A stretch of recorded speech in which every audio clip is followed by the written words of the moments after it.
This is 24K Larcana. It's me, 24K Hector, and I am very excited because this is a very new and special episode. One that I was trying to set up for a while, man, but it's so hard because as you guys see these beautiful faces next to me and around me. Um, Pretty much when like I'm gotta go to work, someone's coming home from work, and then someone's about to go to sleep, and then someone's it's all insane different time zones that we got going on. But without further ado, we did want to introduce my members here with us today. We do got RIPLUNGS, as you guys know him. He is a NA LCQ winner. He had that crazy journey. By the way, for these guys, I'm going to have the descriptions and the channels down below. You guys check them out. Amazing, amazing Blue Steel players. Um, Crazy journey about how you even got there. I'm not. That's a whole nother thing. You go to his channel. That's a crazy Cinderella Disney story. But he was able to go Thank you, and thank you. win that and get into that NLCQ, which is pretty cool. He also played at the 17th place. He got two top 32s at the DLC Constructed, which is those are no Mhm. joke, man. Those are like 506 player right tournaments, I believe, Yeah, like around 300, that four number. So hundred. those are pretty 400. good stack numbers, man. I'm very happy to have you here. I know you have inspired me in some techs and builds that you've done. So I can't wait to pick your brain a little bit today, man. Thank you, man. Appreciate you for having me here, and just really awesome to be in a call with very good Blue Steel players, and you guys are really awesome. What you guys also do for the community. So yeah, awesome to be here. Thank you, thank you. Also, I would say a man that doesn't need introduction. You guys all know him very well. It's good old man Harlan, man, aka the Kiwi Bird creator himself. Top 128 Seattle, EU Champs qualifier, top 8 at the pack, top 25 at the Gremlin. That was the Pixelborn tournament, right? I believe. Oh no, Harlan, I the just tournament. used to get the top 25 finishes. Is that off my thing I sent you? He was one Top of 25 Gremlin. yeah. That was just what Pavel called me. Yeah. For always He being was in a the top grinder. He was a 25 grinder. leaderboard. Yeah, He was one of the grinders Gremlin. from day one, man. Yeah, yeah. But yeah, we saw you. We've seen you many videos. You guys know him for his content as well as very good Kiwi build that you created when it was Blue Steel seemed to have been nowhere to be found. You Mm. kind of put it back on the map. And kind of made it a different style, right? It kind of changed the game up a little bit to where it showed people quilling and willing is not the only way to go. You can Yeah. play Blue Steel many different ways. And we kind of see this format now, right? Like people be like, "Oh, it's bad into Blue Steel," but I'm like, I mean, which build? There's like 10 different ways to play Blue Steel. Some have good matchups into these, some don't have good matchups into these now. And as long as more sets keep coming up, right? I think every deck's gonna evolve into not what colors you're playing, but it's like what type of deck in that color you're playing because it's going to start branching off into many different versions of each color. But very happy to have you here, Harlan. Like I said, very happy to Rip. Introduce ZETNUS, aka Caesar. He's my teammate in TCG Top Choice Gaming. He's won a Mickey with Green Steel. It wasn't with Blue Steel, but I've known him to also been testing, and we always play Blue Steel games. He was one of the first Blue Steel players around the area in SoCal when like what set 2, set 3 Caesar. We were like when it was barely becoming a thing. Yeah, I So think it was like right before Moyen showed it off at one of the first like the pack tournaments. I was also testing mhm, it, and then he made it popular. I think I was like one of the few people right here in SoCal to take it to like a big tournament. Then I took it to a 1K. I didn't do well, unfortunately, but I've always played it in the background. It's like one of my 3 decks that I like tend to go to. Unfortunately, I only took it to one DLC, and I was one winning in away from making day 2 with it. So sucks, but yeah, it is what it is. yeah, it's all good, man. Everyone knows in the community you're a very feared Sapphire player. You're on Sapphire Red. You play Sapphire Green. You play Sapphire Steel. So, and you're definitely one of the guys that helped me cook up the King Candy build, which was pretty hot for a minute. It was pretty cool. But yeah, good to have you guys here as we're gonna get into it. Blue Steel, guys. It hadn't been in the format for a while, quote unquote, right? It'd been kind of a rogue deck, a very good rogue deck if it was very piloted well. But it kind of seemed to take over with this Scrooge madness. We got the Tamatoa madness. We got the Bell. It was giving us, and it was like, you guys wanted Blue Steel. You guys were complaining about Blue Steel not being a deck. Here it is. Here it is. Here it is. Here it is. And then old characters started popping up into the meta. I personally said in the podcast I had that I didn't think Oswald was gonna be good until set 10. So Zan then proved me wrong and went off, and he's like, it's gonna be actually set 7. Okay.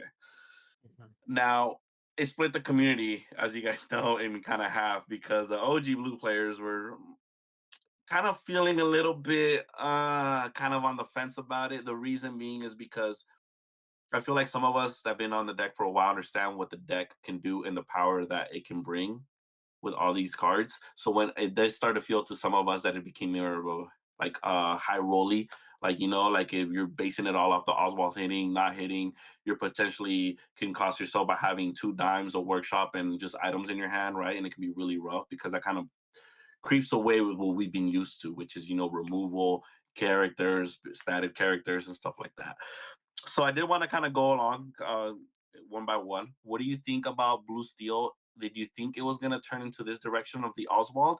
And your thoughts on? I know we got artifacts kind of build going on. We got very few whole new rolls. Sadly, I know Riblungs, you love whole new roll builds, but I know it's kind of been straying away from that. We got the Kiwi build, very popular by Harlem himself, and then we kind of have this Oswald going on. What are your thoughts on Blue Steel being so dominant and these versions going on? I guess I'll start off and just say I think we all knew that when the new cards got revealed for Sapphire, we kind of knew that it would be tier one, and like everyone would like hop onto the deck just because of how strong Bell is, the new Tamatoa and Scrooge McDuck. But I was definitely like surprised when I saw that Oswald was becoming very popular, and I think Oswald's a very fun card. It's a very strong card. I think the reason why we know that it's not that good is just because it can get countered like really easy, and I expect the meta to shift within the next like week, 2 weeks, where we're gonna see like a lot of Amber Steel, Green Steel, a lot of Oswald counters, and like wait for the meta to balance out. And I think that's when we'll see the people who want to stick to Sapphire and Steel. They'll probably switch to the more like mid-range build, like a Kiwi build or like Outerback build instead of Oswald, because I don't really see a lot of people like planning to play like OG, like ramp, no new world or new world type builds. But until that happens, I think Sapphire and Steel is in a very good spot. It's really cool to see all these different lists being in the 20 lore pro thread, and there's like 7 lists that look the same but they're completely different.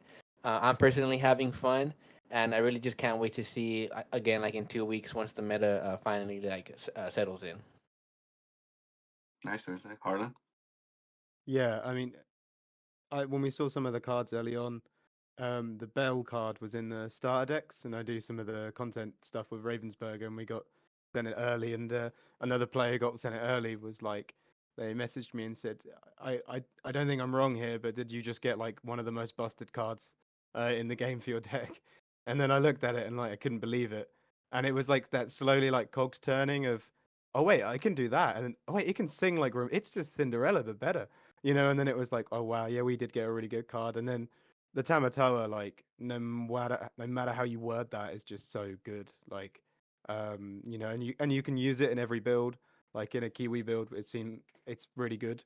In of course, in the ramp ones, you can get 3 dimes out. That's amazing as well. So it seems like we just got cards that are a league above all the other colors. And I've seen a lot of people saying like Banner Errata. There's like, in my opinion, no. I just prefer that they got like cards to bring them up to the Sapphire level, so that we all have this really fun meta of everyone got really fun cards. But instead, they gave purple like a duck that means you have to quest to 25 lore.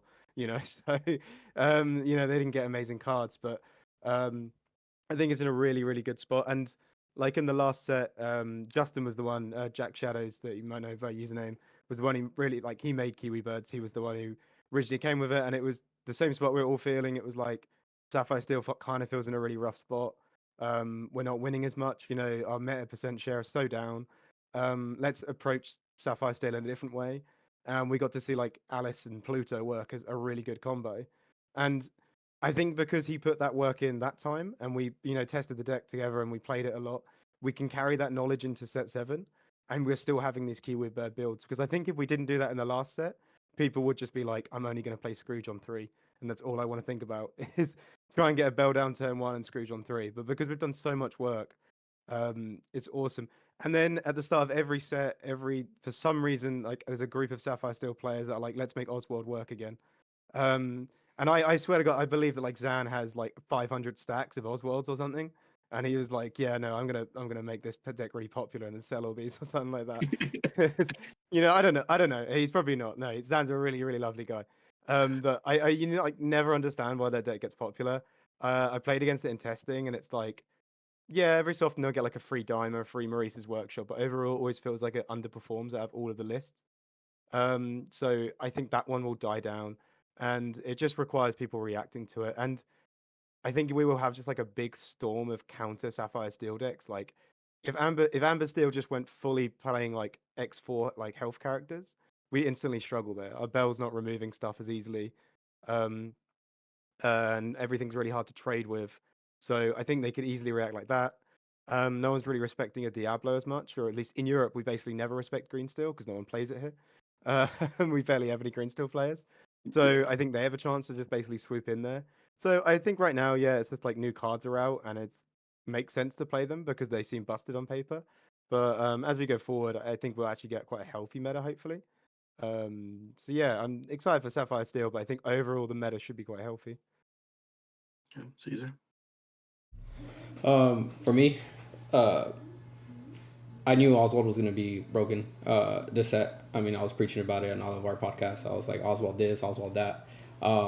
I just missed the mark. I didn't think he was gonna be good in blue steel, and the reason for that is I don't know. I just thought he was gonna be too slow in blue steel. And then when obviously I think his name is Jeremy won and he had the interview, I listened to why they put Oswald in there, and it makes sense. Like no matter what, if you hit it makes more sense in blue steel because if you hit a pop or a force sphere, which is more likely because you have 8 pops in that deck, it cycles you a card. Versus like the thing I struggle with like in a blue red build or a blue green build, item build, is like a lot of times when you do hit off Oswald, like you're not cycling anything, you're just getting a kind of decent item on board. And that cycle does help a lot. So obviously I started testing it, and to me it doesn't feel that bad. I feel like I think Zan said to play Oswald on 2, but I think if you like look at his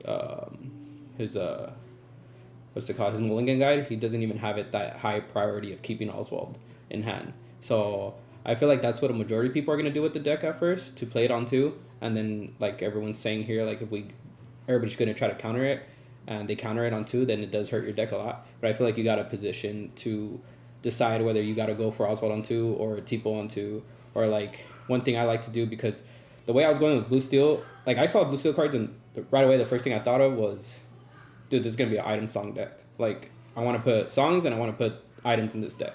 I didn't put Oswald. I had like my 2 drops were Smee and Tipo, or Smee and Sail, because I wanted to pop, Sail, pop, and then cheat out another pop, and then like play Scrooge and cheat out Scrooge, and then like with all the tempo I lost, then cheat out a Bell, and then start singing stuff.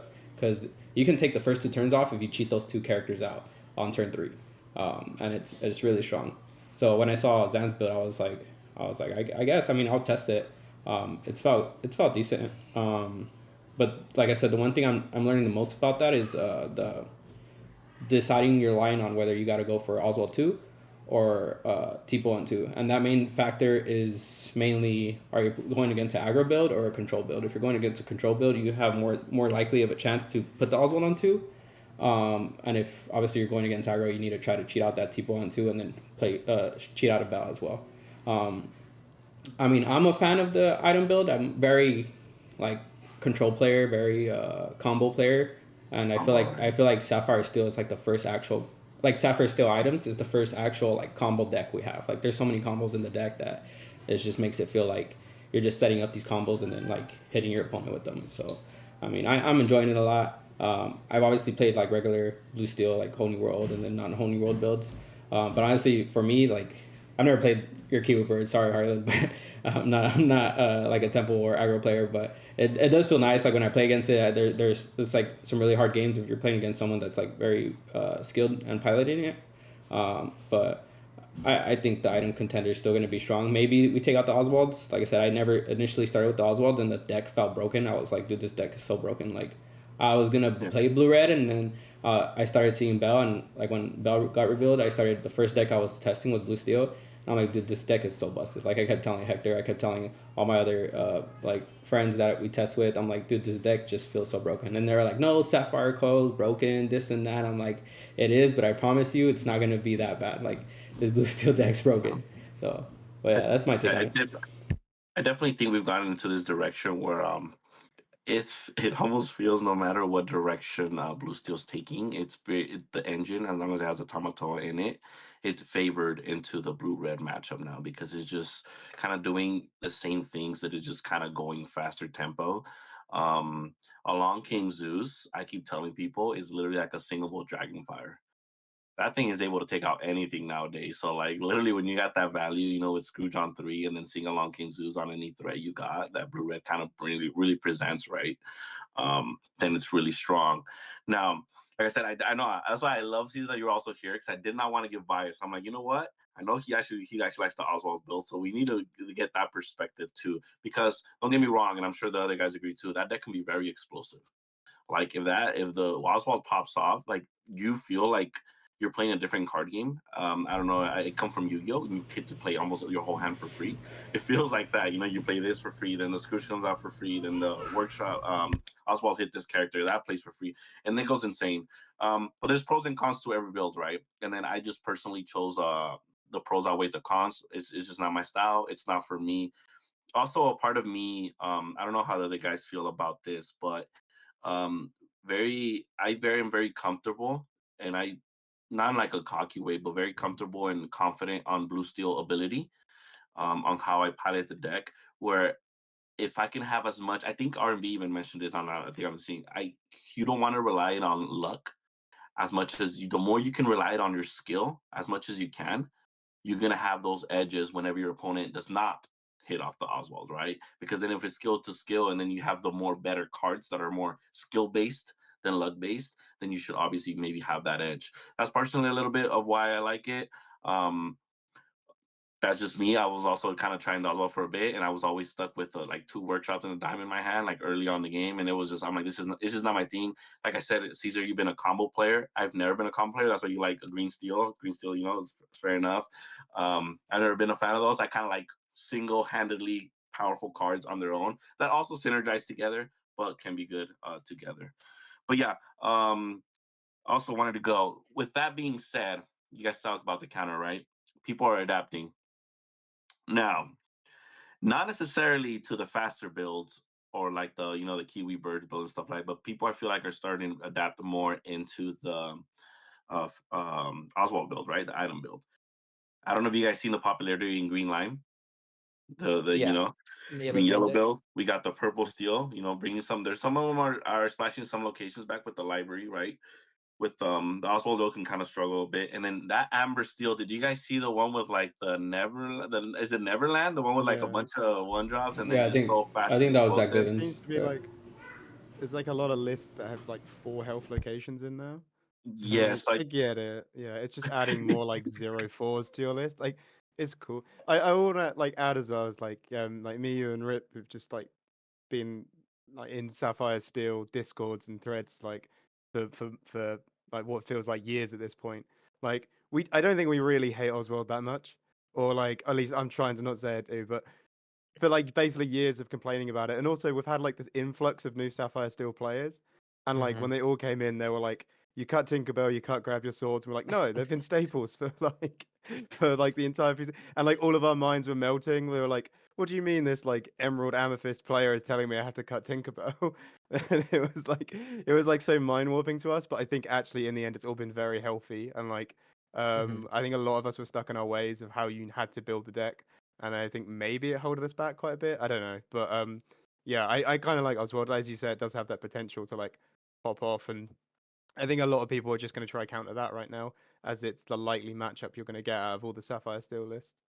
yeah, I definitely it definitely feels like it's one of those where like people come into your home and then telling you how to organize your house. Yeah. It's like you don't know how long I've been doing this for so Oh, long. it was You know like what my you're saying. testing group like came in and like just ripped Cogsworth out of the list, and I was like, no, well he's been there since like day one. He's like he's my boy. You can't cut The Cogsworth. And day they're like, one, Yeah, no, he's yeah. bad tempo. He's really negative. He doesn't help the game plan. And it was like, actually, for some of these lists, I think it's been a pretty good idea to cut him. So yeah, Yeah. you know, it was all really good learning. Yeah, I think when me and Hector were testing, I think we were testing for Seattle. I think it was. That's when we came up with the Mhm. King Candy list. Like I told him too, because like I've been playing Blue Steel since set two, and I was just like, Hector, I'm about to tell you something crazy, dude. I said, what if we just take out Cogsworth completely? I said, because there's a lot of times where we're just like, I'm just inking him. Like we're playing three of him, and he's just going into the ink wall every time and every time and every time.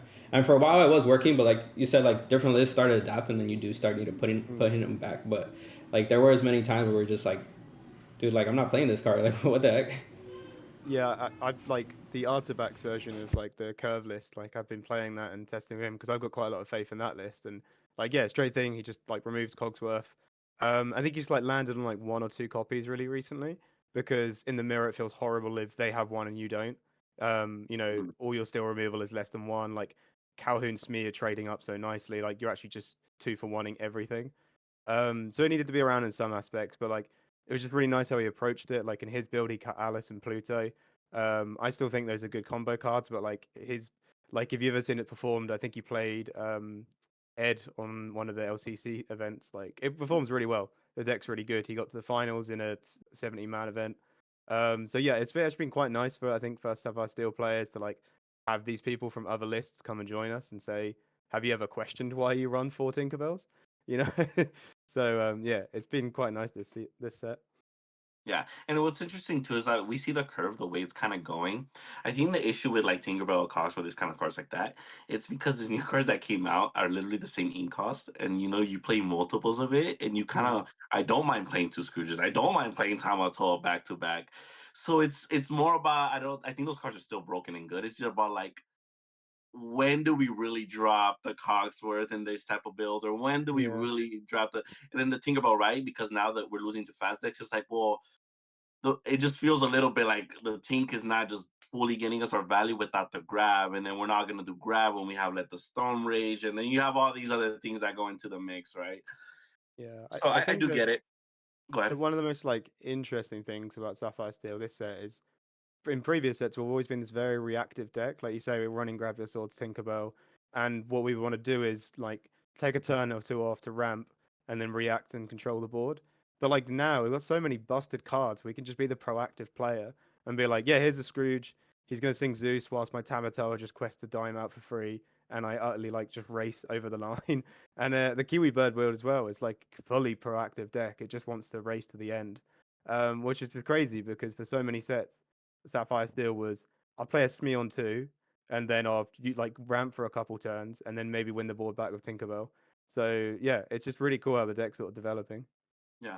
No, it's definitely interesting to see because I do believe that you can play it proactively or reactively. And I don't think either Mm. of them is necessarily wrong. I know like RIPLUNGS likes to be very reactive. He likes to play very, cards that like, like I answer to you and then you now I become proactive and now you still gotta deal with mine. Hmm. For Mm. example, I seen Rip, I think of the list. Caesar, you mind if you pull that up real quick if you have it? We'll start with his list because I know it's very similar to mine. I believe that I saw Hades in there and I was very happy to see the Hades. Yes, I'm a big Hades believer since pretty much like the past two sets. Just because we're in a Pete meta right now, so I think if you have to play either Hades or Arthur, and I think all you guys made really good points. I've tried to step away from the core principles of what Sapphire still was like built on, and I really tried to explore like copies of three, copies of two, and stuff like that in the deck. And right now, like the way Harlan talks about the meta over there in EU, like is definitely different in NA. Over here in NA, I've been going against a lot of amber steel, a lot of mid-range blue steel, a lot of green steel. So I've kind of my focus on Sapphire Steel not necessarily has been ramp or no new world or new world, but like just anti-meta in general. And at the end of the day, like it's a toolbox deck. So that's the way that I want to go going forward with the deck. It's just my play style. I really love being able to do offense, defense, and multiple different scenarios and have different answers for everything. That's why I have that early package with Tipo and Jim, just because I expect a lot of again Amber Steel and Blue Steel mid range to be a thing, and those fourth cost characters are really annoying. And with Green Steel being on the rise and having to respect Diablos, I think Twin Fire and Swords are really good right now. I just want to be able to kill anything with 4 health, like on turn 2 or 3, because all you have to do is like stop the bleeding. You don't have to completely shut off aggro decks.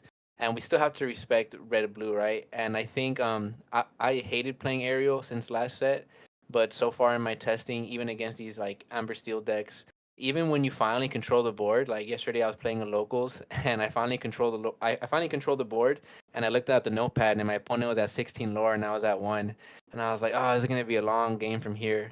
And I think Ariel just has to come back because she can close out those games very fast. I just feel like the big Tamatoa wasn't doing enough for me, and at least she can also counter red blue.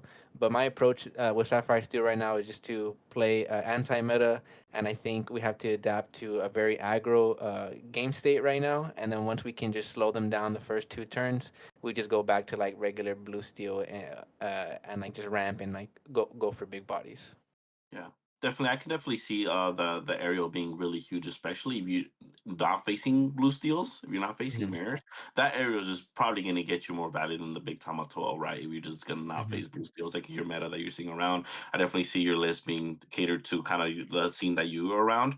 Hmm. Um, I personally love Hades. It's been working for me well a lot too. The reason being, when a Hades can swallow up any of these big characters, but the opposing blue steels are only playing a long game Zeus and strength, Hmm. and now they're dealing with this 3/6 body that quests for 2. You trade into a lot of stuff. You know, you're able to like get a lot of value with that.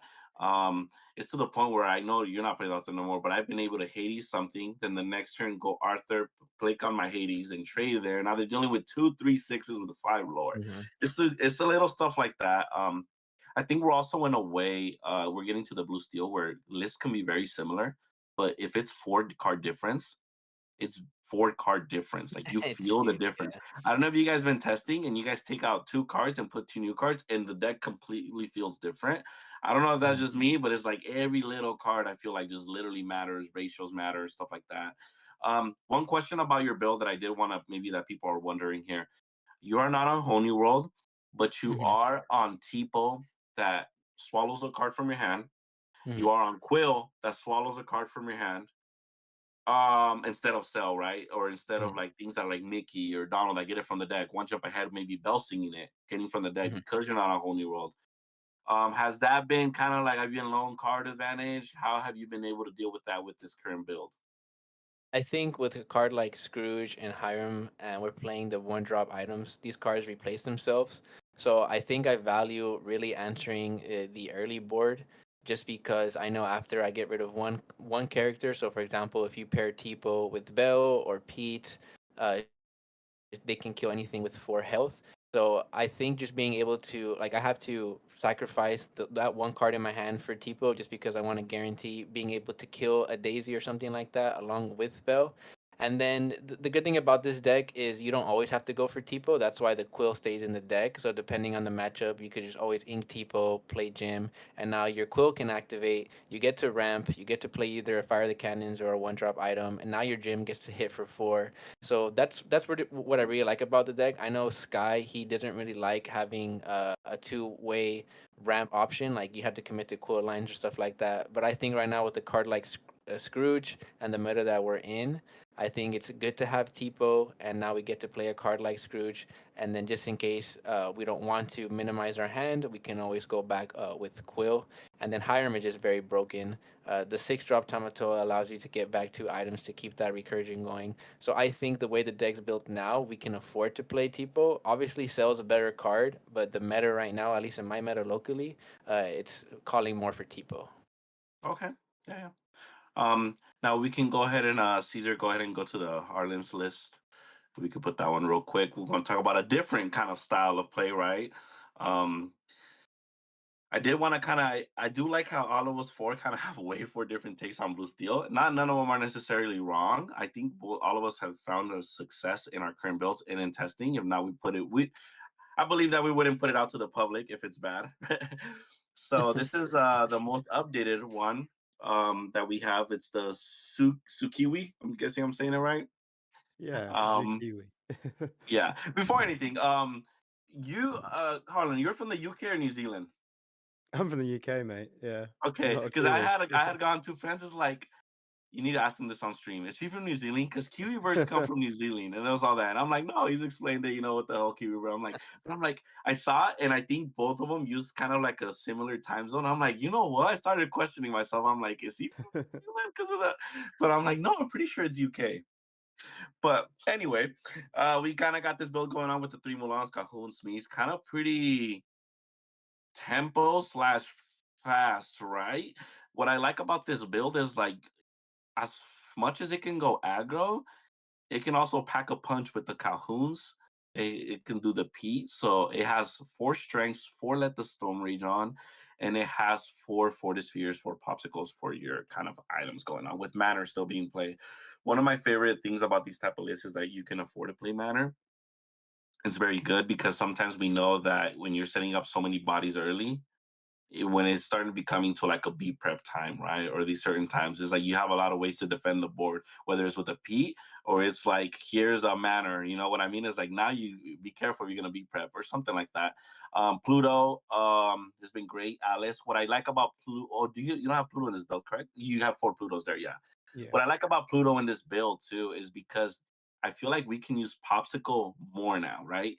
We can actually heal stuff more confidently, knowing that we have all these cards that reoccur them. Also with Fortisphere, you have no idea how many times I used to give Tipo Bodyguard with Fortisphere and be like, heal through him first before you go through anything else. But take us on your list. How you've been liking this journey of, you know what? I think this is, I know you believe this is still kind of the way to go, right? On the Blue Steel perspective, for the most part, it was been working for you. Tell us a little bit about it. I think with Blue Steel as well has always been that quite widely subjective like color combo. Like we for so long just debate. I don't even know how we do it. Like it's like we've got nothing else to do. Like what's better, playing a whole new world build or a no whole new world build? Like and consistently like Jonathan Lamb, Sky, and everyone has done well with both those builds. So we don't really need to debate it. I think there must be positives to each build, of course, but I think it's preference. And last set, like I said, I went to this more aggro style bit deck that takes advantage of the ward and resist that you get in Sapphire rather than the ramp aspects of Sapphire, and it just did better for me. I was performing quite well, like winning a lot of smaller events as well as bigger events and stuff like that, and it was just overall just felt like, yeah, when you feel like I've this is what I should be playing. It works in my head the best, and yeah, so I've stuck with it, and I was really hoping going into set 7 it would work. We got this bell card, but of course the condition meant that we had to put the items back in it, whereas before we'd be playing Doc. So when I first the set came out and we got the cards and we could actually get some testing done, I just went full. I didn't care if the deck did anything else. I just wanted to know if it could run and can still run Bell and the item package. And I also wanted to try the song package because basically, if you get Bell down turn 1 and sing "Let the Storm Rage On" against like a purple deck, they can't win. There is nothing they can do. You have to brick for the next 3 turns. Like Nah, you could even miss turn 2 and you've still got a 3/3 on board. Like it's that huge. So I had to make sure all that worked. It did. And then of course with my old testing group that I have, like Artabax was really into the list as well. Him and LD that have their podcast, they were like, "Oh, Bell's busted. We really want to work with this card," and they made their own list. And I've been exploring that one quite a bit, but I'm just seeing that the Alice Pluto combo still works. And I think why it works is like if you're in a meta where people are just slinging songs from Bell and like Zeus is up to 3x in most people's list. I'm only running it 2. Okay, so how do I kind of deal with that? It's like we'll just give something ward and turn it sideways. So it still works. Alice Pluto is still great. People are setting up singers. They're not setting up like Crab, Rush, Fox targets. So Pluto actually sticks a bit more. He's a bit more awkward. People are running stuff into it to remove it. So it does work really well. And yeah, I think it's still got. Sorry. Go ahead. I think it's still got a really good spot in the meta. Like sometimes in these matchups, it's just like the first person to sing Zeus and take something out is the loser. So it's like, well, then I'm going to play a ward character on 3, and I'm going to ward something every turn going forward, and then I'll probably play a Cogsworth and just turn sideways till I win, because I don't want to have to deal with this stalemate strength matchup, which is kind of interesting. But yeah, I think it definitely still has a place in the meta. Like over the weekend, I saw as much as the Oswald deck was represented, like this was taking like the top 4s and top 8s. Like the main thing we're sort of losing to though is that Sapphire also got a 4/4 Scrooge that they can play on turn 3, and that's just a huge body. Like Yes. before, when it was a Tipo and a Tala, I was like, that's not even enough to take out the Pluto. Like you can do a dent in it, but it's not going to remove it. Now they can get that thing down, like you have to Pluto, and even still then it's kind of awkward because they'll just run something in and yeah, but overall I think matchup spread wise you should turn up to event with like a very healthy amount of matchups. And the item package, like it's really weird with this deck. You can just go, I'm gonna ink everything and do 1-2 Alice Pluto and just quest and turn sideways. Or you can slow it down and go, I'm gonna use Hiram and draw you out. I'm gonna keep removing things. I'm gonna make the game last longer. I'm gonna play manners. I'm gonna use Tamatoa and recycle it and stuff like that. So it's got really interesting lines. I still don't think I've explored everything you can do with this list after putting the iron package in as well. So yeah, I think it's the list for me this set. Yeah. Now, I think one thing we can all agree is probably this is the type of list that fares the best into aggro against aggro opponents, right? It's like, Oh okay, yeah, well, here's a Mulan or a Bell. Now here's a Calhoun. Oh, look, I have another Bell. It's kind of yeah. just over, right? Also, like it does, and then it starts getting the. How we said, there's probably pros and cons to thing. When I do play this, because I like both bills, like kind of just back and forth. When I do play this, you do still kind of have to fight in the blue red battles. You have to Mm, kind of really fight to get there. uh, As to kind of the new build, I don't know if it's just me. I'm gonna be honest with the new build. It just feels like an auto win, like just getting a timed Tamatoa dime. It just like they just don't know what to do. This one you kind of do have to fight for a little bit. Also, the Scrooge, how you say if they play Tipo on 2, Scrooge on 3. If you don't have the Pluto, it can be a little rough, right? Because like, okay, well now I got to deal with this 4-4 before I can just turn everything sideways again. You don't want to just lose your Alice just like that. But yeah. in some matchups that Alice giving anything Ward, I believe we can all agree Ward is probably the most broken keyword. I think it's called a keyword that Mm. affectability that they can have. Um, Weirdly enough, I played a similar list to this. I did pretty good. I didn't have 2 Benjas on me. I only had 1, and I just played a Wreck-It Ralph. Now let me tell you this: Alice on the Wreck-It Ralph Pluto, like that combination. Okay, the Wreck-It Ralph got me the 20 lore. I think Wreck-It Ralph got me literally like I went to like got me the 20 lore himself. It was pretty That's insane. nice. When you had Alice and Blue and I dropped the Ralph, I'm like, oh, I think it's over because I just keep warding my Ralph. It's like it was pretty insane. But that's obviously like a little dream thing, right? I'm not gonna be dropping that every game. But I mean, it's like uh one step away from like Alice Ward Gantu Quest as well, isn't it? Like it's just like a insane, more right? busted. It Yeah. almost you almost don't care that you're losing the Alice that turn because you're No, yeah, guaranteeing no. a 4 lore the next turn. Okay, like yeah. And Yeah, if they I think and you force them to get rid of the Alice because if they don't, it's like really over, right?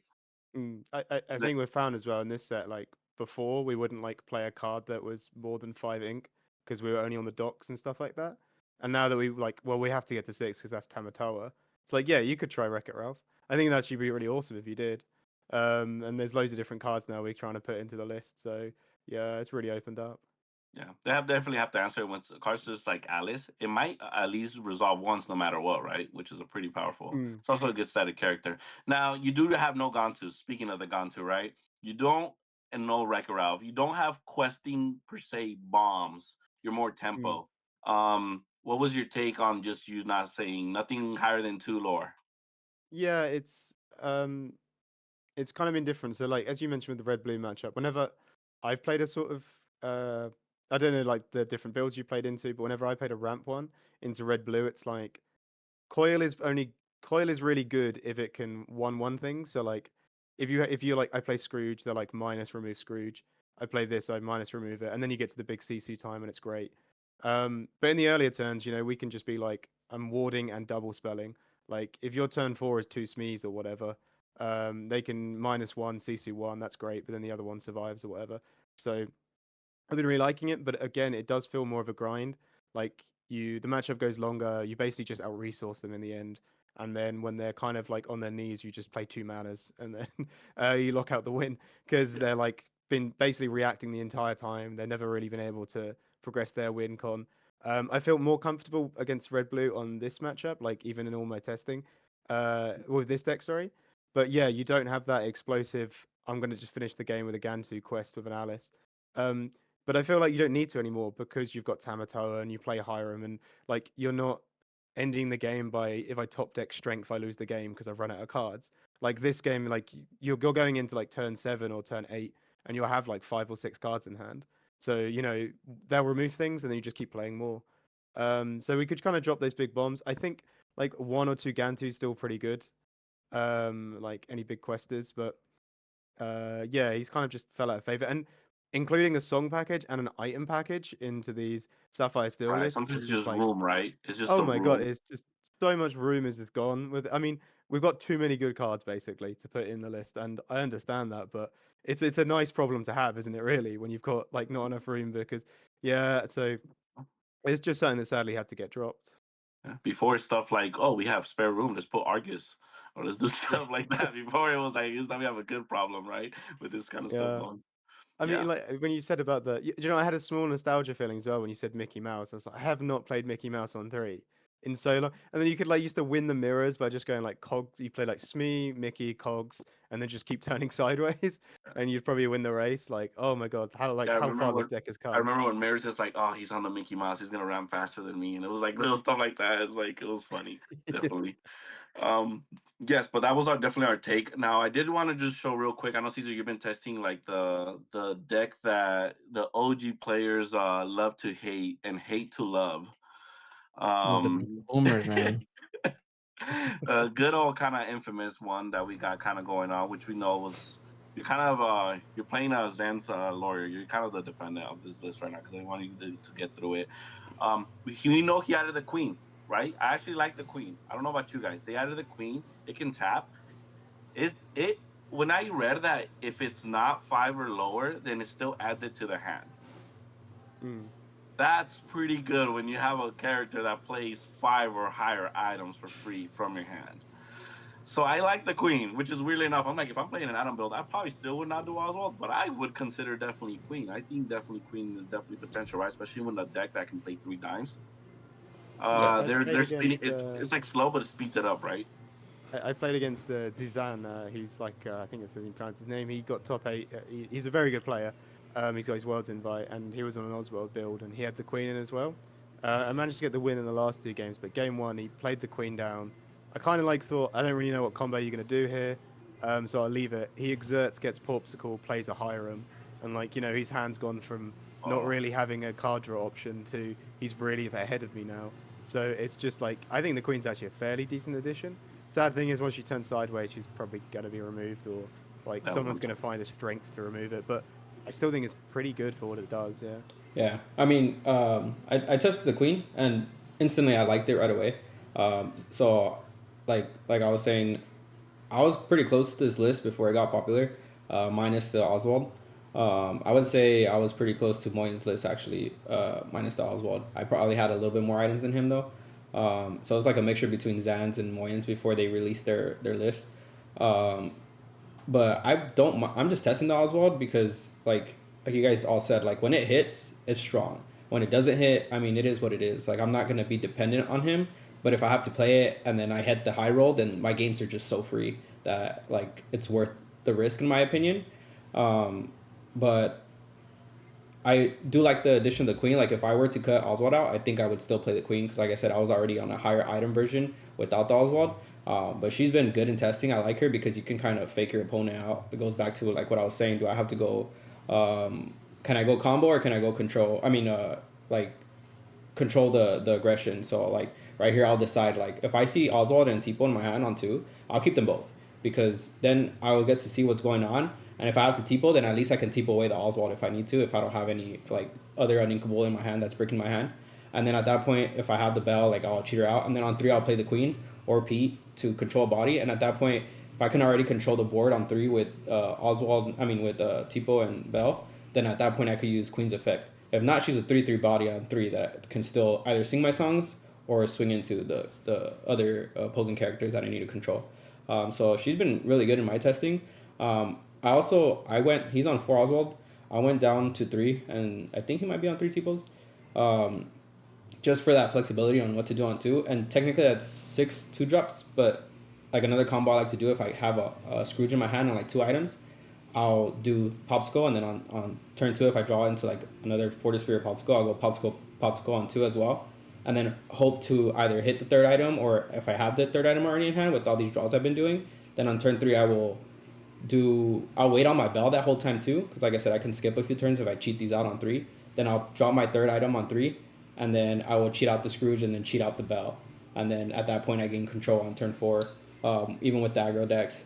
And then I'll start like playing Hiram and stuff like that. So even though I only have 6 2 drops, like my other 2 drop option is just going a bunch of items on 2, and then that's what I'm doing on my turn 2. Um, I don't know. I really like this deck. I think it's broken. The Shield of Arendelle. When I was looking at it before they both released their list, I was thinking about playing the Imperial Bow, but I realized that there wasn't that many like heroes. I didn't even think about Last Cannon. I know Moyen has been a Last Cannon like enthusiast since a while back. Good. But once I saw the Last Cannon, I was like, dude, this is perfect. This is what I want, because I wanted the Imperial Bow to do that, like take out the locations I'm struggling with, and this is perfect. Like I was testing a game earlier where they played what did they play? They played a Chernobog, and I had a Last Cannon. He exerted, and I just Last Cannon one of my bells, and then I swing with the second bell. So yeah, I traded 2 characters, but that's a 9/9 that I took out with 2 bells that I cheated out for free. Like I'm fine with that. So I mean, I think this deck is really strong. I'm not a fan. I mean, I tried his build like copy and paste at first.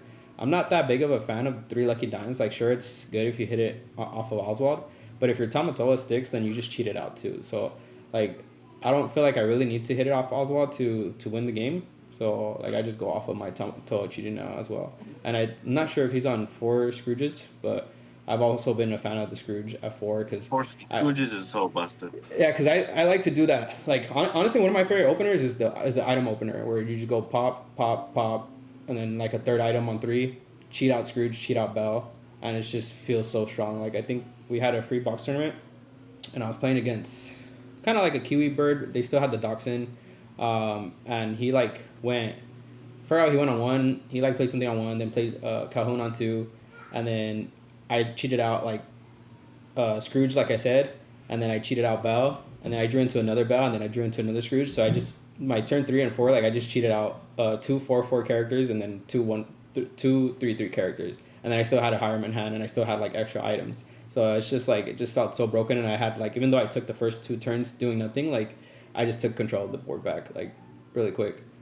It definitely, it definitely starts feeling like all these things into the mirror, whatever. It's not like one's necessarily favored into the other. It's like whatever does what their deck's supposed to do first, kind of just has the edge, right? Because then like it doesn't feel like I don't think like no blue steel build is like, oh, this one is just 2-0 this build automatically, right? Like I feel favored into the Oswald build when I play against it, but I already know in the back of my head if this Oswald hits right away, I probably lost. Like that's still in the back of my head. Like if this Oswald hits like right away a dime, like oh, well, I kind of just lose, right? So it's like definitely stuff for like a workshop, right? We know the value of workshop, which is kind of insane. Foils went up to like $18, by the way. Besides the point, but yeah, there's definitely there's different builds and takes on it. I'm not even going to show mine because I don't want to go. I know we kind of like on a time frame here, and I did want to talk about one little thing. So, and you guys are here for their opinions. I can always show my list next time, guys. So I'll definitely do the video on the next one. But with all these things, we saw 3 different builds, right? And 3 different ways to play it. We didn't even go into Honey Roll, which I still think Tipo into Bianca, and then playing other characters, and then playing, or P, how we were talking about earlier before this chat, seeing Bianca is still really strong. Like when you have all these go wide, right? And you kind of go maybe lower and just go like drop 2 Sneeze and a Manor, go ahead after a wheel. Like it's like we get really oppressive. But like we said, a lot of people are on these other type of builds. Do you guys? Can you show that other pie, the kind of pie chart that's list that I know we have? Yeah. Okay. So I think we're having this little issue here because there is so many good blue steel builds. So it's not even because this can go and extend even more, right? But if we just talk about color combination, those 2 lines in the front should be together. Also, shout out to the Forbidden Mountain. I believe this was in their video. Shout out to you guys. You guys kind of go out and give your report on the decks that have topped important tournaments per se. This is supposed to be, if we're talking color combination, it's supposed to be stacked, right? So it's supposed to be like a really long line. Also, there was another image that we should have had here. I don't know if you guys saw it, but it was the one that said like 30-something blue steel players, and then the second most represented deck was like 11 or something like. I was at the 11, SSG 11, tournament, I think it like, was.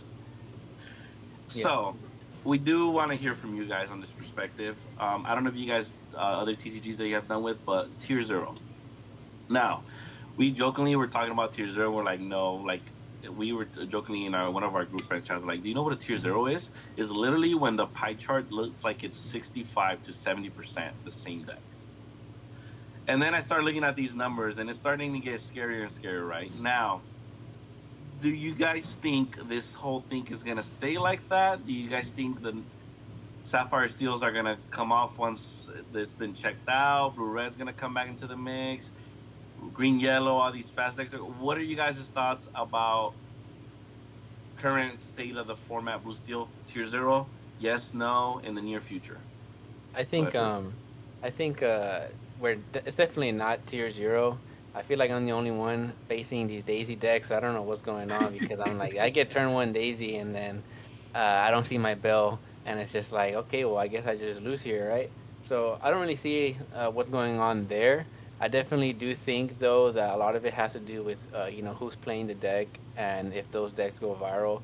So I think once Zan or someone like that uploads a counter to the Oswald deck or anything like that, everyone will just shift over to that. So I don't really see, the Sapphire and Steel numbers stay the same. I definitely do think it's still going to be tier one and finally be tier one, right? Like on all these sets, of course, we always say it's the best deck format, best deck format. Maybe like in set two how it was, but I think now we can say officially it is going to be a tier one deck, and other players will start respecting it in their tier list.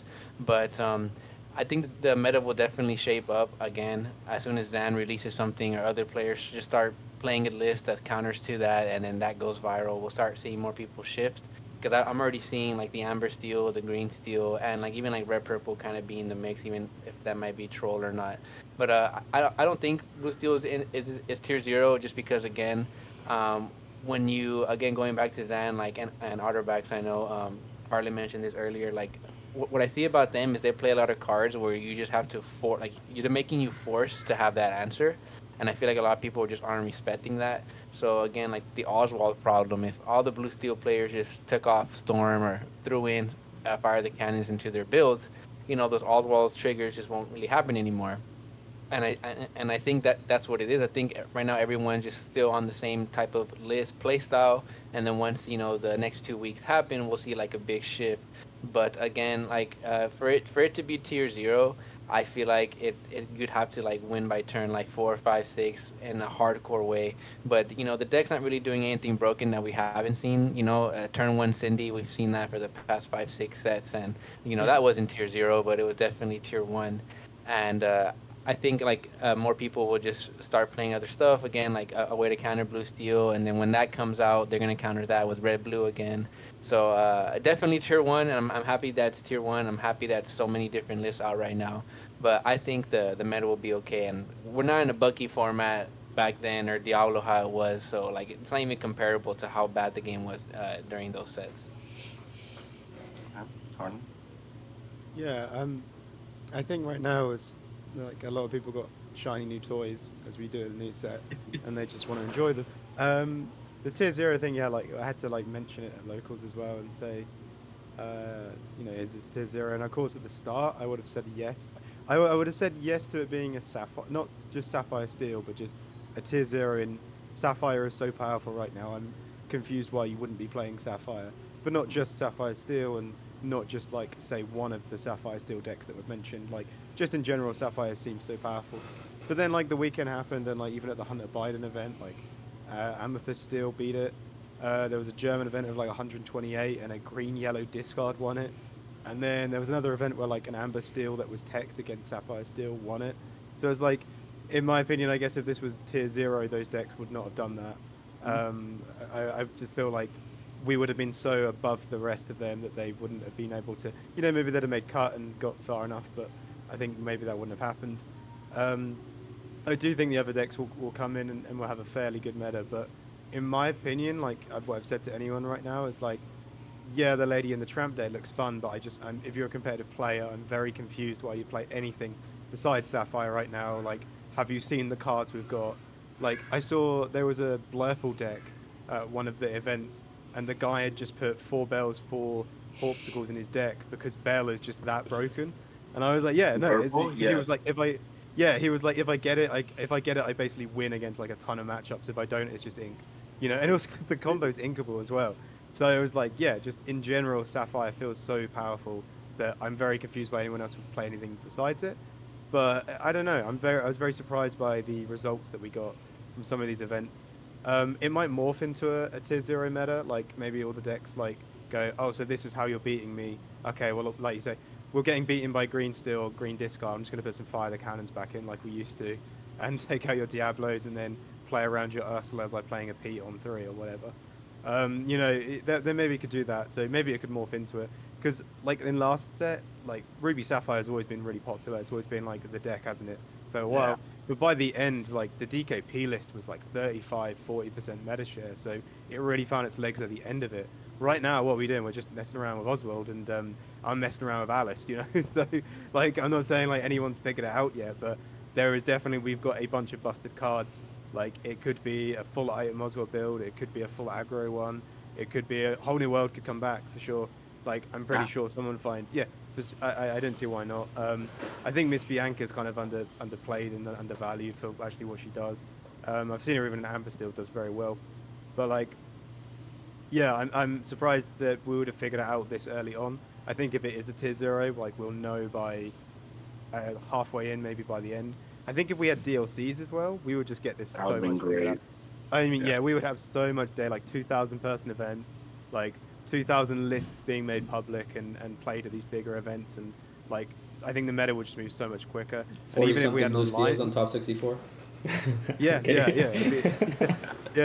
And Blue Steel would do its thing where like it always gets to like top 4, it makes cut and then never wins the thing. Yeah. Like that seems to be where it always lands.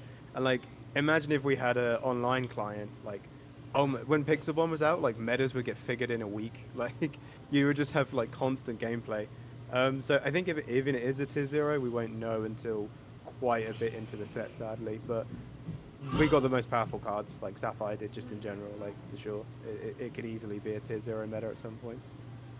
It almost feels, before I let Caesar go, it almost feels like maybe it won't be the tier 0 deck. Maybe it's going to be very diverse, but it does feel like Sapphire is a tier 0 engine. Like there's no engine right now that's like even close to like not even close. If your turn 3, if your turn 1, 2, 3 is like Chernobog, Smee into a White Rose, and your opponent's done Bell, Tipo, Scrooge, or Bell, Sail, Harpsichord, Scrooge, I just don't understand how like on the power levels, you're not going to hit it every game like that combo, but like the power levels to me, that just doesn't line up. And then like you change that from a purple steel to an amber steel, and I still don't think they're doing anything as powerful. But I could be all wrong. But like you said, I think Sapphire as a color, as an engine, is just that's so without strong. you even mentioning the Hiram and big 6-drop tower. Oh yeah. And all the other things it can do that are amazing. Part that's busted, right? Yeah, I was just on turns 1, 2, and 3. Like I feel like you're doing more busted and more broken things than they are. Yeah, and then on 4, 5, and 6 too. But and then you go into a Hiram, then into Toa, like Chia Dime. Yeah, it's madness what we can do with these colors. Caesar, thoughts on these pie charts, these numbers? So for me, same thing. I agree. Like if you're not playing Sapphire as a competitive player, like what are you doing? Like I'm trying to convince my other teammates. Like a lot of them are. There's another one that's kind of flexible, and then there's another one that likes to play tempo decks. And I've been telling them since like Artifact's list and your list got updated. I'm like, dude, try out these lists. Like they feel. I haven't tested it, but just playing against it, like I'm like, dude, they feel so good. Like, just try it out.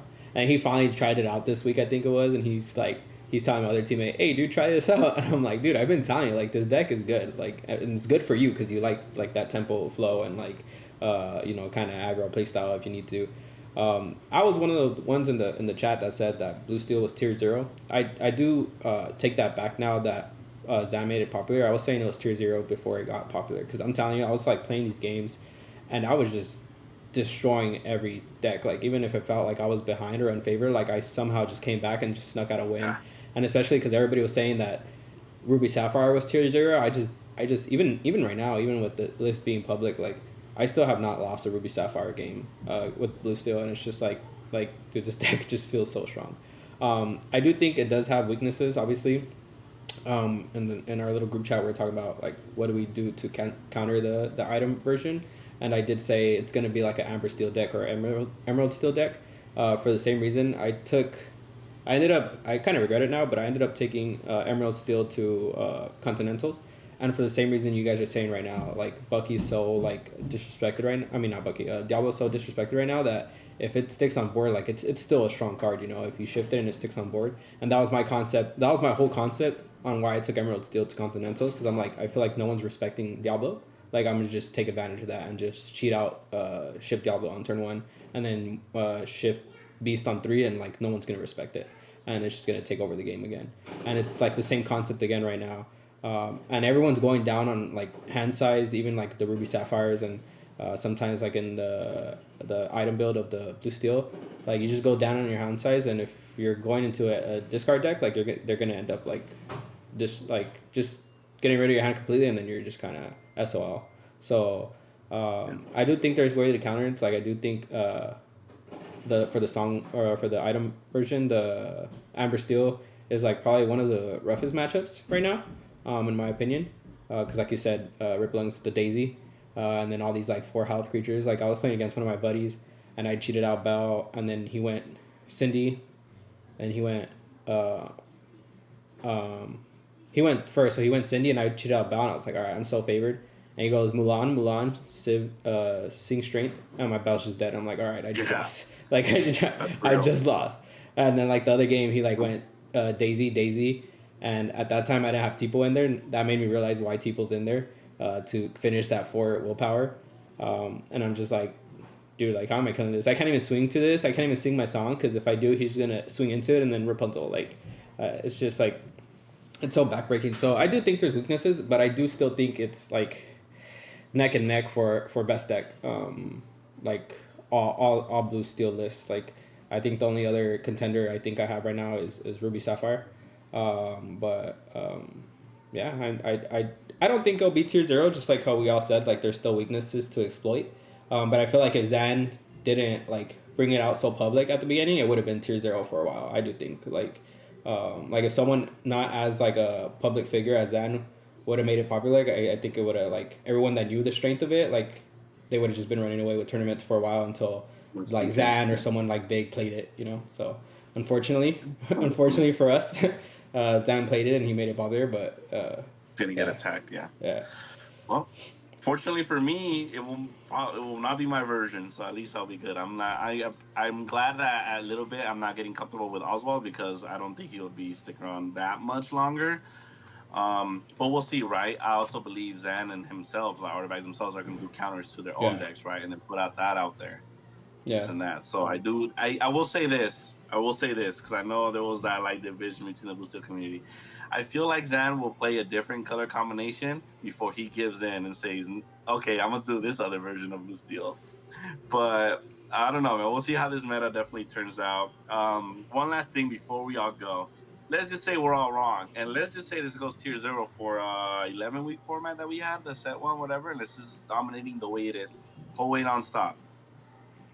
I know we're Bucky. So many people cried about it. They finally got what they deserved, right? And then it was a Diablo. But look, Diablo's no longer an issue. So I do want to say there was a little talk going around. I want to hear you guys' thoughts. Popsicle. Hiram without Popsicle, right? Hiram loses like great value of what it does, right? Is what makes it broken is the Popsicle. People were saying the Tamatoa, what makes it broken is the Popsicles. The Scrooges, what makes it broken is the Popsicle. So all these things kind of just lean back towards this Popsicle. If this keeps going on and we just keep seeing charts like this, do you guys see an issue, or you guys think eventually the new sets are gonna? What do you guys think? Because I know without Popsicle, it's pretty rough as Sapphire as an engine, right? But what do you guys think? Yeah. I'll take this one real quick if you don't mind. Yeah, go ahead. So for me, because I've been playing Sapphire since literally set 1, I think Popsicle didn't exist, but even set 1, like the first deck I started with was, it started with green purple, but then once we went to actual like big tournaments, the first one I played was Sapphire yellow. So I've been playing Sapphire since set 1, and to me, I think hitting Popsicle, obviously we see DK P's list, but I think DK's P's list without that like little Hiram package does get a lot worse. So I feel like if we hit Popsicle, like Ruby Sapphire might just get thrown into tier 2 like instantly or even worse. So I think hitting Popsicle will just kill blue entirely. Maybe not for Blue Steel, but And the funny part is that that's what they want to hit it for, right? They want to hit the pop mainly for blue steel because blue steel is so strong right now. Like, This was really getting abused, right? yeah. So I feel like it's a mistake. I think if anything, if they want to hit an item, I do think an item is the problem. I think it is Fortisphere, just because it won't hurt the blue color itself in general. But that's just my take on it. But then again, I'm always like a big advocate. Like when people were crying about Diablo and crying about like the only one I have agreed with was Bucky, and it's not even because it was broken. And I didn't even play the Bucky deck. Like I didn't like that deck at all. It's for the same reason like a lot of people that like actually agree with the errata is because it created a really big like negative play experience for every player that was playing against it. I don't think these decks are doing that. Like I still think like you can feel like you do something. Like the worst part is like people like drawing, you know, and when you rip your cards out of your hand and that's what Bucky did. Like, and it was so consistent on doing that. Like, not only do you feel like you're not playing, you also feel like you have no decision to make because your whole hand's gone. So I don't feel like either deck's doing that right now, and I don't know. I don't see a need for an errata in my opinion. I would feel like that's me not being biased. I just feel like hitting. It's like people want to hit pop and harm so bad, but they fail to realize that if they hit those two cards, like blue's just gonna be like out. Like in all reality, like it's gonna hurt the blue color being popular in any other combination pretty bad. And to me, like my biggest hate on this is that purple had multiple tier 1 decks in multiple sets for so long, and no one ever complained about, you know, and I wasn't either. I'm not saying we should have, but no one ever complained about it. But now that Sapphire finally has one set where it's clearly has 2, maybe even 3 with Sapphire Emerald that no one has broke yet, tier 1 decks, and now everyone wants to like hit Sapphire hard. It's like, to me, it's kind of like crazy. But don't get me wrong, I do think the Sapphire color is strong right now. Bell's really strong, Tamato is really strong, and Scrooge right now is, in my opinion, is only really seeing play and consistent play and not even in all the lists in Sapphire Steel, because in Ruby Sapphire some lists aren't even playing it. So yeah, no, I definitely agree with your take. Rip. Man, I wish I had the same turn one popsicle that wins me games, because I feel like I play turn one popsicle and that doesn't really even do anything. Even at times, even when you get a Hiram out, like a Hiram's not even gonna hit the board or anything like that. And then even when you do want to sing Zeus, they're gonna play a Pete. So I think when cards get hit on the ban list or hit or get eroded, it's Yeah. because it's two things: what the card can do by itself and what the card can do with something else. So like I feel like if anything, like when cards that don't allow you to play the game, that's pretty much it. Like a card that's just super powerful by itself, or a card that doesn't allow you to play the game. And I think if anything should get hit, I think maybe a card like Strength of the Raging Fire could get hit. I mean, it's a 3-cost inkable, and that card is what really stops you from playing the game in certain matchups, because you're able to play a turn 1 card and then that can sing it. Because a card like Storm, like that would be kind of healthy, because we would bring back like 1/3s in the meta or something like that. But like Storm by itself doesn't really do anything, and even if you don't have Bell, it kind of sucks. But a card like Straight to the Raging Fire, being able to play that on turn 2 and just kill your guy, and now you've fallen so behind on tempo where you try to play something else, they can just sing it again the following turn. And since it's not a card like a Long Came Zeus, it's a 3-cost character card that you can sing it with. Like I feel like that card really shuts down from you to even interacting with the board, because we don't really have any one-shot removal cards that answer these cards effectively. Like Bell's a 3/3. Maybe if Bell was a 3/2 and we could just fire the cannons, that would be really nice. How we can kill Cindy, but we can't get rid of Bell turn 1. So I think hitting a card like Strength of the Raging Fire to 1 would probably be the way to go about it. I mean, that might sound crazy, but when you look at the counter to Blue Steel, it's Amber Steel, right? And guess what? Amber Steel also plays Strength of the Raging Fire, and they have a lot of 4-cost characters, and that same deck can play Strength of the Raging Fire on turn 2. So I think if anything, that card could get hit, and like all these decks would still like work out fine.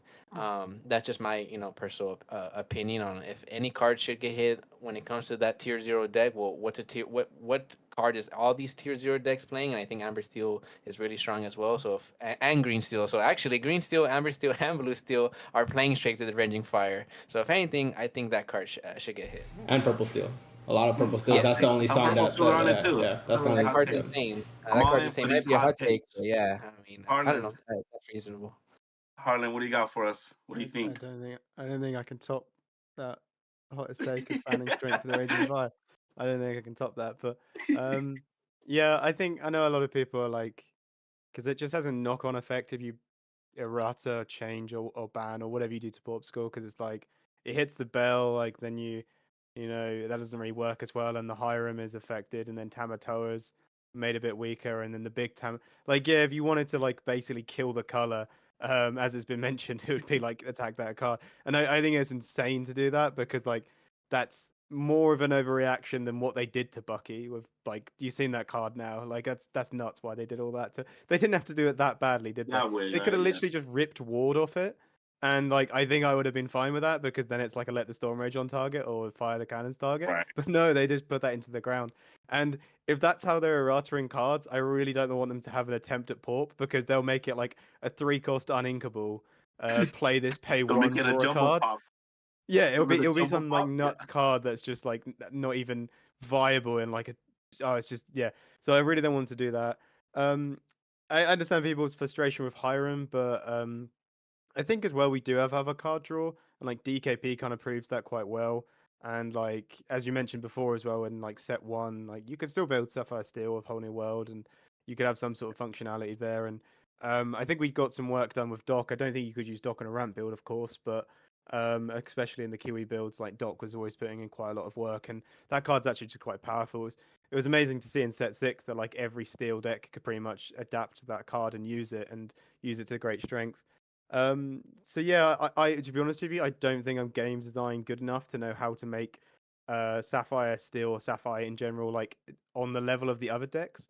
But in my opinion, it's like we got a lot of really fun cards. They feel fine tuned, but it feels like the other legendaries and other cards were not on our power level. And you know, it's kind of weird when they're like, oh, why is everyone playing Sapphire? Why does no one want to play our? I'm going to bring the card up again. Our Donald Duck that makes you quest 25 lore. Oh, that card, so it's not good, you know. And that new like the green action we got for what is it, Return of Hercules. I packed Like out you know, like four if the blues. other colors are getting cards like that, and we're getting this like Tamatoa that's like a 4-for-1 in actions, like you know, why are they? Why are people confused that they want to like affect and ban and do all these things to Sapphire? So I think we shouldn't errata. I think we shouldn't change. I think we should generally maybe just I mean, as you mentioned before, we had metas where like set 2, do you remember like Ruby Amethyst was like the only thing you could play. It was like the only we've had like at the start of set 6, I think because of the genie, like I don't see anyone play like when I was at the EU Continentals, which was like a couple weeks in, it was all just Amethyst. Like everyone would only play Amethyst decks because the genie was so powerful. They got the new Diablo 1-drop. You know, it was I mean at the end of it, of course we got to the DKP lists, but at the start, you know, we've had loads of situations where other colors have completely taken over, and for some reason now that Sapphire Steel was there, they're like, oh no, bans erratas, and it was really weird because like people have always complained about Hiram. Is I get that like it's quite a busted card, and then like the Amethyst card draw got pretty good. Like all their 1-drops replaced themselves. Like pretty much every card Yeah. they played was like draw a card. So like people were like, oh, we don't have to complain about Hiram because you know we're fine. And now we're back to Sapphire being really good again. They're like, oh, ban Hiram again, get him out again. And like I get it, but I don't think I'm smart enough to know where I'd say I'd put the errata or the ban or the change. I just generally think you should print legendaries that are as good for each set and each color. It's mad to say like that. Yeah, just like if you asked an MTG player or like a Yu-Gi-Oh player or somebody who hasn't even like played Lorcana said like, hey, read this Tamatoa card. Do you think it's very good? They would probably say that's busted. Like they're like, oh, I play this, I get 2 cards to my hand for free, and I get to play stuff for free the next turn. Like, yeah, that's awesome. And then like Scrooge as well. Like you're telling me he's like I can play him on this turn for free? Yeah, awesome. You know, anyone would say those cards are good. And then you show them the other ones like that new red Baloo, which for some reason it's the only legendary I've packed so far, and it's awful. Like, and you know, I think maybe bust the bring the other decks up to the same power level. Like if they got like if this set they got like their genies and Diablos rather than the last set, they got it in this set as well. I think we'd all be like, oh hey, like every color's getting like a bunch of good cards or something like that. Like imagine if this set you got like Maui Shark came out and like and you had the Tamatoas, and then you had like Diablo came out on this set, as well as you also had like Genie. You'd be like, oh well, all of our colors got like really good cards. Let's play a really fun game and a really diverse meta. But instead, we've just like kind of got it slowly, and then like one's power crept out the other one, and it just kind of feels a bit strange, like how much power they put into Sapphire this set. I think. Yeah, Oh, definitely. I think this is the first time Sapphire though gets a legendary that can be used in multiple Sapphire decks. Because the last good one we had, I mean, I get it. Red Blue got Sisu last. I think it was last set, right? Was it last set that we got Sisu, big Sisu? But Sapphire hasn't got a good legendary since Lucky Diamond, right? No, yeah. So I mean, I feel like it's a lot of people weren't even at that moment. Yeah, and that people thought the Lucky Diamond was gonna be bad. So, but I feel like it happens every set. But it does suck that every set it's something like that. Like some color gets a absurd legendary, and all the other colors just get like a really bad, like just really bad legendary. And it sucks for pull rates too, because legendaries are obviously not that hard to hit. You get like 4 in a box or something like that, and to only be 2 good legendaries in the set, they're already hard to pull. It's like right now everyone's opening their boxes, and if they don't pull Tamatoa, like their box was just like trash. Like it just sucks, yeah. And then last box, start, right? The point I was trying to make in my like anger and rage there is like, why is it that like one like set 3 you had like the Robin Hood and you know that was like, and like set 2 you had like Beast, and then like Diablo had its set, and like you said, I think Sisu was the same one as well. It's just weird that like objectively as a game designer they must be able to look at it and go, this card is not as powerful as this card. Like that Maui Shark was last set, wasn't it? Yeah, it's like you as you say, you must be able to hold that up and go, nothing else got as powerful as this. Like look, read what that card does. It does like 3 things, and it has evasive, and it attacks for 7. You know, it's just and make it using 1 card per set, and this is the OP card, and this is the OP card of this set, and this is the OP card of this set. That's completely the point I was trying to make of like, why did they do it like that? Why not just raise the bar for every color, every set, rather than be like, here's a bunch of good legendaries for this color, and the other one gets like returned. Maybe they're afraid of power creeping. Yeah, they do that for every set. Next set, boom. Next set, all of them get that boost at the same time. It's like you start power creeping. So like, okay, well, this one's gonna be dominating for a bit, then this one's gonna catch up, then this one. So maybe power creeps slowly. Right? I mean, we're getting at that like power creep level in a sense that it's kind of the reason why I say like, if you're not playing Sapphire, I don't understand it. It's like, do you mean your deck can't play a 3/3 on turn 1? It's like, why are you playing that deck? You know, it's just the kind of the point I'm at is like, oh, you're playing a 1/2 Captain Hook on turn 1. That's awesome. I'm playing this 3/3 and it will sing removal on you. You know, yeah, I mean, we also just have to say it says it right here in the picture we're looking at. It's barely week 2. Like that's what everybody was saying last set, right? Like if you're not playing purple, you're not playing Genie. Like what are you doing? And then Ed takes a list with no Genie. Bivens takes a list with no Genie to Continentals. Like towards the end of the set, you know. So I mean, we are barely in week 2. That's what I was telling everybody that was calling for a Sapphire coil ban before we even touched the cards. I'm like, dude, like we haven't even open the packs, man. Like relax. Like I'm not saying the card's not good, but let's play it out. Like something strong might be hidden, you know. And I mean, we got amazing deck builders that, I mean, I'm not one of them. I'm kind of one that copies and pastes and then tweak here 3 or 4 cards to my liking.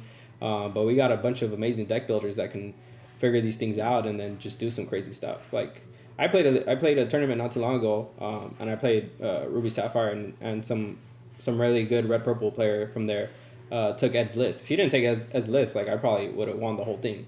But I mean, that's something that Ed brought out, you know, last second, like almost last week, 2 weeks of or 3 weeks of the meta, and it countered and it countered the best deck. Like it straight up just counters the best deck. Like you just can't.